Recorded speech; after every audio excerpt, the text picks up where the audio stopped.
പ്രേക്ഷകർ ഏറെ പ്രതീക്ഷയോടെ കാത്തിരുന്ന മമ്മൂട്ടി നായകനായി എത്തിയ ബസൂക്ക ഏപ്രിൽ 10 വ്യാഴാഴ്ചയാണ് തിയേറ്ററുകളിൽ എത്തിയത്.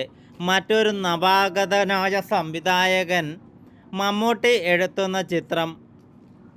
പേരുകൊണ്ട് തന്നെ ആദ്യം മുതൽക്കേ താല്പര്യം പ്രേക്ഷകർക്ക് ഉണർത്തിയ ചിത്രമാണത്രേ. ആദ്യ ദിവസത്തെ ആഭ്യന്തര ബോക്സ് ഓഫീസ് കളക്ഷൻ കണക്കുകളും ഏതാണ്ട് ഇത് ശരിവയ്ക്കുന്ന രീതിയിലാണ് ഇപ്പോൾ പുറത്തു വന്നിരിക്കുന്നത്. ബസൂക്ക റിലീസ് ദിനത്തിൽ ഇന്ത്യയിൽ കളക്ഷനായി നേടിയിരിക്കുന്നത് 3.25 കോടി രൂപയാണത്രേ.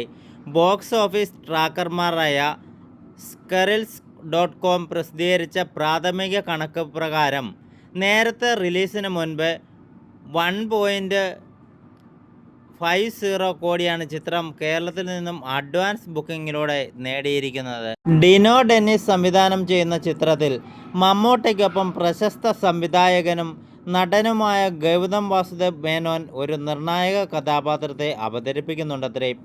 സിദ്ധാർത്ഥ് ഭരതൻ, ബാബു ആൻ്റണി, ഹക്കീം ഷാജഹാൻ, ഭാമ അരുൺ, ഡീൻ ഡെന്നീസ്, സുമിത് നേവൽ, ദിവ്യ പിള്ള, സ്ഫടികം ജോർജ് എന്നിവരാണ് മറ്റ് താരങ്ങളെ അവതരിപ്പിക്കുന്നത്.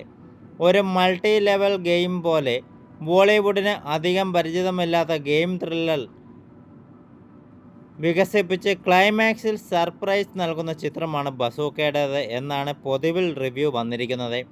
ക്ലൈമാക്സ് ഭാഗത്തെ ട്വിസ്റ്റുകൾ ഇതിനകം മമ്മൂട്ടി ആരാധകർക്ക് വിരുന്നൊരുക്കിയിട്ടുണ്ടെന്നാണ് റിവ്യൂകൾ പറയുന്നത്.